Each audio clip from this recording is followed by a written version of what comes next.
Depth of Quran YouTube চ্যানেলের সম্মানিত দর্শক শ্রোতাগণের প্রতি আমার পক্ষ থেকে সালাম। আসসালামু আলাইকুম ওয়া রাহমাতুল্লাহি ওয়া বারাকাতুহু।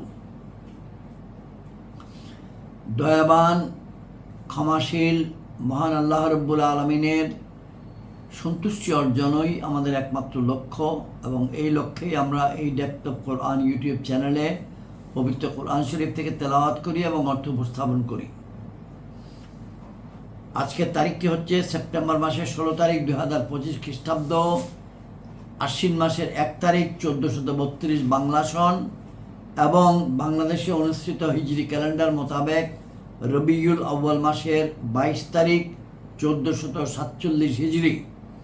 আজকে আমরা ডেপথ অফ কোরআন ইউটিউব চ্যানেলে বাংলা ভাষ্যে 118তম পর্ব উপস্থাপন করব ইনশাআল্লাহ, এবং এই পর্বে আমরা 77 থেকে 90 নম্বর আয়াত পবিত্র কোরআনের 16তম সূরা আন-নাহল এর 77 থেকে 90 নম্বর আয়াত তেলাওয়াত করব এবং বাংলা অর্থ উপস্থাপন করব ইনশাআল্লাহ। এই সূরার শানে নজুল আমরা 113, 14, 15 ইত্যাদি পর্বে বলেছি, আবারও আজকে একটু বলে নেই। আল্লাহ রসুল সাল্লাল্লাহু আলাইহি ওয়াসাল্লাম মুশরিকদেরকে বারবার সতর্ক করছিলেন, আল্লাহর অবাধ্য হলে শাস্তি আসবে, জাহান্নামের ভয়ঙ্কর আগুনে পুড়তে হবে, এইসব বিষয়ে বারংবার বলে যাচ্ছিলেন। কিন্তু গোয়ার তুমি যাদের রক্তে মিশে আছে তারা কি আর এইসব শুনে সতর্ক হয়? বরং আরও দুঃসাহস দেখিয়ে বলে তুমি মিথ্যাবাদী। অর্থাৎ কাফিররা, মুশরিকরা আল্লাহ রসুল সাল্লাল্লাহু আলাইহি ওয়াসাল্লামকে বলতো যে তুমি মিথ্যাবাদী, না হলে এতদিন ধরে আমরা তোমার কথা শুনছি না, তোমাকে নবী বলে মেনে নিচ্ছি না, কই শাস্তি তো এলো না? সত্যি সত্যি তুমি যদি নবী হয়ে থাকো তাহলে যেই শাস্তির ভয় তুমি দেখাও সেটি হাজির করো। তাদের এই বিশ্রী দাবির জবাবে এই সূরার শুরুতেই বলা হয়েছে আল্লাহর ওয়াদা শীঘ্রই পুরা হবে, তাই তার আযাবের জন্য তাড়াহুড়া করো না, বরং যে কদিন সময় পাও তোমরা যদি ইচ্ছা করো তাহলে এই দুনিয়াটাকে উপভোগ করে নাও, আর যদি পারো আল্লাহ তার রসুলের সত্যতা বোঝার চেষ্টা করো। শিরক ছেড়ে তাওহীদের পথে আসার আহ্বান জানিয়ে আল্লাহ তাআলা এই সূরাটি নাজিল করেছেন। শিরক ছেড়ে তাওহীদের পথে আসার জন্য আহ্বান জানিয়ে আল্লাহ তাআলা এই সূরাটি নাজিল করেছেন। এছাড়া তার নবীর ডাকে সাড়া না দেওয়ার পরিণাম, সত্যের বিরোধিতা করার পরিণতি কি হবে তাও এই সূরায় বিশদভাবে বর্ণিত হয়েছে, আলোচিত হয়েছে। এই সূরায় যেই গুরুত্বপূর্ণ জিনিসগুলো আমাদের মনে এনে দেয় তার মধ্যে একটি হচ্ছে, মনে করুন, প্রকৃতি নেহাত কোনো সৃষ্টি নয়, বরং শিক্ষকও। বৃষ্টি পড়া থেকে নিয়ে বৃক্ষের বেড়ে ওঠা সবকিছুই নীরবে আল্লাহর প্রজ্ঞার কথা জানান দেয়। আল্লাহকে ভুলে যাওয়ার পরিণাম সেটাও এই সূরাতে আছে। জগতে এত এত নিদর্শন দেখার পরও কেউ যদি মহান রব্বুল আলামিন, সৃষ্টিকর্তা মহান রবকে চিনতে না পারে, শাস্তি ছাড়া আর কি বা পাওনা থাকে তার জন্য? সর্বশেষে উদ্দেশ্যপূর্ণ জীবনযাপন, রবের নিপুণ সৃষ্টি, তার পাঠানো ওহী আর অতীত ইতিহাস, এই তিনটি আমাদেরকে শিখায় মানুষের জীবনটা অর্থহীন নয়। অবশ্যই একটি উদ্দেশ্য দিয়ে পাঠানো হয়েছে মানুষকে। সূরা নাহলের বিভিন্ন প্রসঙ্গ আমরা আগামী পর্ব ইনশাআল্লাহ আলোচনা করব।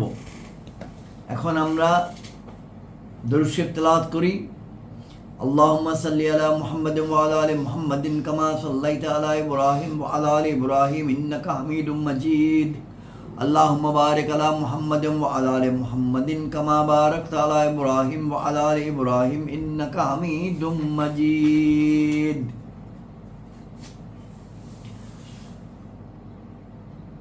আউযু বিল্লাহি মিনাশ শাইতানির রাজীম। বিসমিল্লাহির রহমানির রহিম।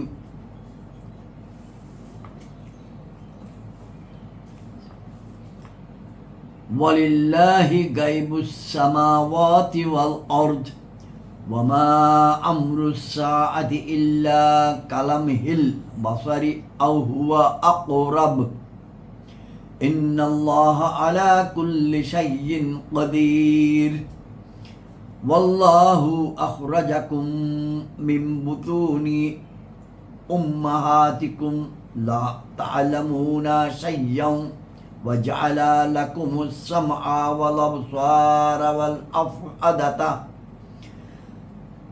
وجعل لكم السمع والأبصار والأفئدة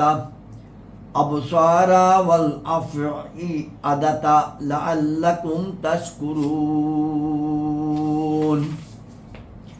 ألم يروا إلى الطير مسخرة في جو السماء ما يمسكهن إلا الله إن في ذلك لآيات لقوم يؤمنون والله جعل لكم من بيوتكم سكنا وجعل لكم من جلود الأنعام بيوتا تستخفونها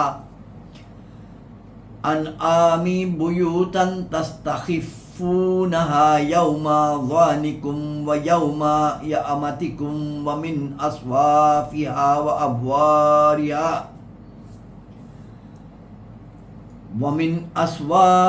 وأبوارها وأشعارها أساسا ومتاعا إلى حين والله جعل لكم مما خلق ظلالا وجعل لكم من الجبال أكنانا وجعل لكم سرابيل تقيكم الحر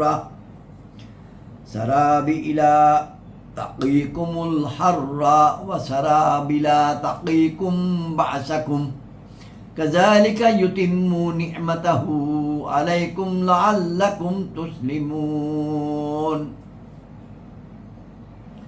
فإن تولوا فإنما عليك البلاغ المبين يعرفون نعمة الله ثم ينكرونها وأكثرهم الكافرون ويوم نبعث من كل أمة شهيدا ثم لا يؤذن للذين كفروا ولا هم يستعتبون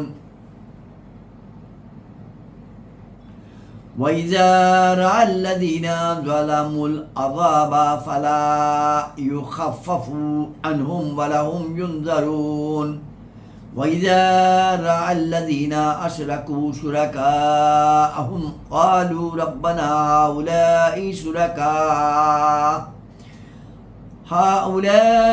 شركاؤنا الذين كنا ندعو من دونك فألقوا إليهم القول إنكم لكاذبون وألقوا إلى الله يومئذ السلام وضل عنهم ما كانوا يفترون الذين كفروا وصدوا عن سبيل الله زدناهم عذابا فوق العذاب بما كانوا يفسدون ويوم نبعث في كل أمة شهيدا عليهم من أنفسهم وجئنا بك شهيدا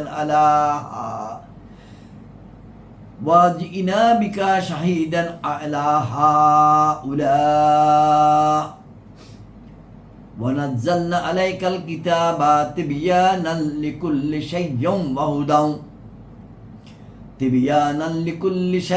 وهدى ورحمة وبشرى للمسلمين إن الله يأمر بالعدل والإحسان وإيتاء ذي القربى وينهى عن الفحشاء والمنكر والبغي يعظكم لعلكم تذكرون صدق الله المولانا العظيم وصدق رسوله النبي الكريم আয়াত ৭৭ থেকে আমরা এখন বাংলা অর্থ উপস্থাপন করছি সূরা আন-নাহল আয়াত ৭৭ এবং আল্লাহরই আসমানসমূহ ও জমিনের গোপন বস্তুসমূহ। এবং কেয়ামতের ব্যাপারে তো কেবল চক্ষুর এক পলক মারার মতোই, বরং তা অপেক্ষাও সত্তর বা দ্রুত। নিশ্চয়ই আল্লাহ সব কিছু করতে পারেন। এবং আল্লাহ তোমাদেরকে তোমাদের মায়েদের গর্ভ থেকে সৃষ্টি করেছেন এমন অবস্থায় যে তোমরা কিছুই জানতে না, এবং তোমাদেরকে কান, চোখ ও হৃদয় দিয়েছেন যাতে তোমরা অনুগ্রহ স্বীকার করো।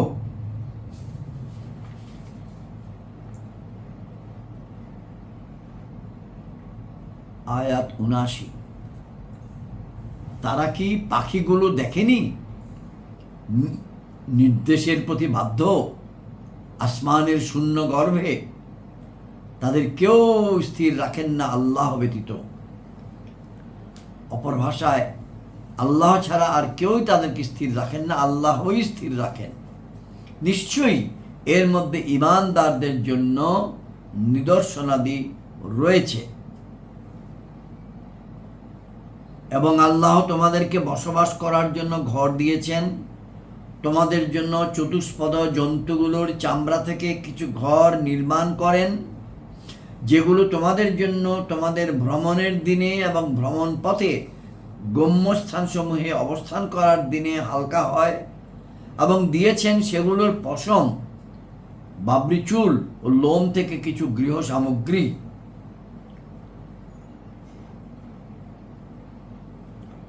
এবং ব্যবহারের উপকরণাদি একটা নির্দিষ্ট কাল পর্যন্ত। আয়াত ৮১। এবং আল্লাহ তোমাদেরকে স্বীয় সৃষ্ট বস্তুসমূহ থেকে ছায়া প্রদান করেছেন, এবং তোমাদের জন্য পাহাড় সমূহে গোপনে আশ্রয় নেওয়ার স্থান তৈরি করেছেন, আর তোমাদের জন্য কিছু পরিধেয় সৃষ্টি করেন যা তোমাদেরকে তাপ থেকে রক্ষা করে, আর কিছু পরিধেয় বস্ত্র যা যুদ্ধের মধ্যে তোমাদেরকে রক্ষা করে। এভাবে তিনি আপন অনুগ্রহ তোমাদের উপর পূর্ণ করেন যাতে তোমরা নির্দেশ মান্য করো। আয়াত ৮২। ফাইন তাওয়াল্লাউ ফাইন্নামা আলাইকাল বালাগুল মুবিন। অতঃপর যদি তারা মুখ ফিরিয়ে নেয়, তবে হে মাহবুব, আপনার কর্তব্য নয় কিন্তু সুস্পষ্টভাবে পৌঁছিয়ে দেওয়া। অর্থাৎ আপনার কর্তব্য সুস্পষ্টভাবে পৌঁছিয়ে দেওয়া, এটুকুই। দাওয়াত, সংবাদ। পবিত্র কোরআনের সূরা তাওবার ১২৮ এবং ১২৯ নম্বর আয়াতটা এরকম। লাকাদ জাআকুম রাসূলুম মিন আনফুসিকুম আজিজুন আলাইহি মা আনিতুম হারিসুন আলাইকুম বিল মুমিনিনা রাউফুর রহিম। ১২৯ নম্বর আয়াত সূরা তাওবা। ফাইন তাওয়াল্লাউ ফাকুল হাসবিয়াল্লাহু লা ইলাহা ইল্লা হু আলাইহি তাওয়াক্কালতু ওয়া হুয়া রাব্বুল আরশিল আযীম। আয়াতের ওই অংশটুকু, ফাইন তাওয়াল্লাউ ফাকুল হাসবিয়াল্লাহু, অতঃপর তারা যদি মুখ ফিরিয়ে নেয়। এখানেও বলা হচ্ছে ফাইন তাওয়াল্লাউ ফাইন্নামা, অতঃপর তারা যদি মুখ ফিরিয়ে নেয়, তবে আল্লাহ তাআলা তার প্রিয় নবী সাল্লাল্লাহু আলাইহি ইসলামকে সম্বোধন করে বলছেন, তবে হে মাহবুব, আপনার কর্তব্য নয় কিছু সুস্পষ্টভাবে পৌঁছে দেওয়া, এটাই আপনার কর্তব্য। ৮৩ নম্বর আয়াত। আল্লাহর অনুগ্রহ চিনে অতঃপর তা অস্বীকার করে, এবং তাদের মধ্যে অধিকাংশ কাফির। তারা অর্থাৎ যারা কাফির আল্লাহর অনুগ্রহ চিনে অতঃপর তা অস্বীকার করে, এবং তাদের মধ্যে অধিকাংশ কাফির। এবং যেদিন আমি প্রত্যেক সম্প্রদায় থেকে একজন সাক্ষী উঠাবো, অতঃপর কাফিরদেরকে না অনুমতি দেওয়া হবে না তাদেরকে রাজি করা হবে।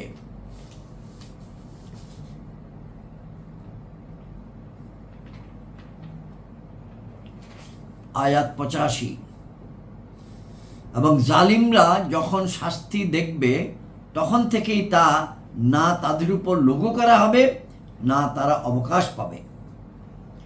এবং মুশরিকরা যখন আপন শরীকদেরকে দেখবে তখন বলবে, হে আমাদের রব, এগুলো হচ্ছে আমাদের শরীক, যেগুলোর আমরা আপনাকে ব্যতীত পূজা করতাম। অতঃপর তারা তাদের প্রতি কথা নিক্ষেপ করবে যে তোমরা নিশ্চয়ই মিথ্যাবাদী।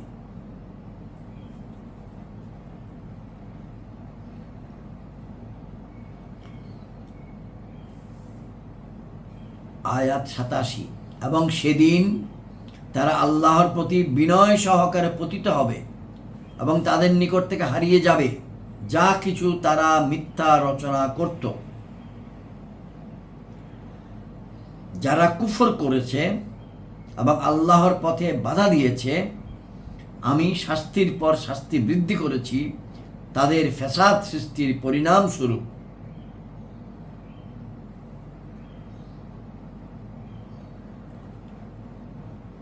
আয়াত 89। এবং যেদিন আমি প্রত্যেক সম্প্রদায়ের মধ্যে একজন সাক্ষী তাদের মধ্য থেকে উঠাবো যে তাদেরই বিরুদ্ধে সাক্ষ্য দেবে, এবং হে মাহবুব, আপনাকে তাদের সবার উপর সাক্ষী বানিয়ে উপস্থিত করব। আর আমি আপনার উপর এই কোরআন অবতীর্ণ করেছি যা প্রত্যেক বস্তুর সুস্পষ্ট বিবরণ, হিদায়াত, দয়া ও সুসংবাদ মুসলমানদের জন্য। দুটো বিষয়। আয়াত 89 বলা হচ্ছে, এবং যেদিন আমি প্রত্যেক সম্প্রদায়ের মধ্যে একজন সাক্ষী তাদের মধ্য থেকে উঠাবো যে তাদেরই বিরুদ্ধে সাক্ষ্য দেবে। এবং একটু আগেও 84 নম্বর আয়াতে বলা হয়েছে, এবং যেদিন আমি প্রত্যেক সম্প্রদায় থেকে একজন সাক্ষী উঠাবো। আবার 89 নম্বর আয়াতেও বলা হলো। এবং এখানে পবিত্র কোরআনের পরিচয় দেওয়া হয়েছে, ওয়ানাজ্জালনা আলাইকাল কিতাবা তিবয়ানাল লিকুল্লি শাইইন ওয়া হুদাম ওয়া রাহমাতাম ওয়া বুশরা লিল মুসলিমিন। এবং পবিত্র কোরআনের শুরুতেই সূরা আল বাকারাতেই বলা আছে, আলিফ লাম মিম যালিকাল কিতাবু লা রাইবা ফীহি হুদাল লিল মুত্তাকিন। পবিত্র কোরআন হচ্ছে মুত্তাকিদের জন্য হিদায়াত। আয়াত নম্বর 90, আজকের সর্বশেষ আয়াত। এই আয়াতটি অতি বিখ্যাত আয়াত।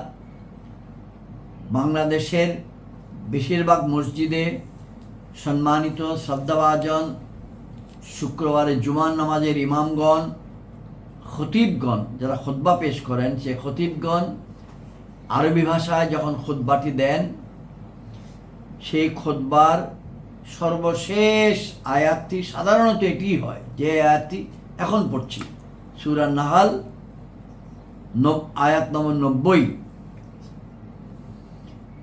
ইন্নাল্লাহা ইয়া'মুরু বিল আদলি ওয়াল ইহসানি ওয়া ইতাইযিল কুরবা ওয়া ইয়ানহা আনিল ফাহশাই ওয়াল মুনকারি ওয়াল বাগয়ি ইয়া'iযুকুম লাআল্লাকুম তাযাক্কারুন।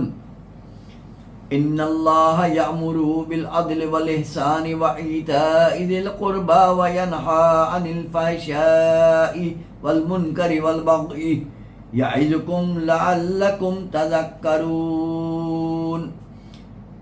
অর্থ, নিশ্চয়ই আল্লাহ নির্দেশ দেন ন্যায় বিচার, পুণ্য ও আত্মীয় স্বজনকে দান করার, ন্যায় বিচার করার, পুণ্য অর্জন করার, আত্মীয় স্বজনকে দান করার। এবং আল্লাহ রাব্বুল আলামিন নিষেধ করেন অশ্লীলতা, মন্দ কথা ও অবাধ্যতা থেকে। তোমাদেরকে উপদেশ দেন যাতে তোমরা ধ্যান করো। এই বাক্যটি, এই আয়াতটি পবিত্র খুতবাতে প্রত্যেক শুক্রবারে বলার কারণটাই হলো মানুষকে মনে করে দেওয়া যে আল্লাহ রাব্বুল আলামিন এই নির্দেশ দিয়েছেন। এটা পবিত্র কোরআনের অনেক জায়গাতে বলা আছে। তারপর এই আয়াতটি বেছে নেওয়া হয়েছে যেন শুক্রবারে ইমাম সাহেবগণ, খতিবগণ বলেন। আমরা এই আয়াতটি আরেকবার তেলাওয়াত করে আজকের বাংলা অর্থ বর্ণনা শেষ করছি। ইন্নাল্লাহা ইয়া'মুরু বিল আদলি ওয়াল ইহসানি ওয়া ইতা'i যিল কুরবা ওয়া ইয়ানহা আনিল ফাহশাই ওয়াল মুনকারি ওয়াল বাগই ইয়া'iযুকুম লা'আল্লাকুম তাযাক্কারুন। নিশ্চয়ই আল্লাহ নির্দেশ দেন ন্যায় বিচার, পুণ্য ও আত্মীয় স্বজনকে দান করা, এবং আল্লাহ রাব্বুল আলামিন নিষেধ করেন অশ্লীলতা, মন্দ কথা ও অবাধ্যতা থেকে। তোমাদেরকে উপদেশ দেন যাতে তোমরা ধ্যান করো। আজকের আলোচনা এখানে শেষ। আসসালামু আলাইকুম ওয়া রাহমাতুল্লাহি ওয়া বারাকাতুহু।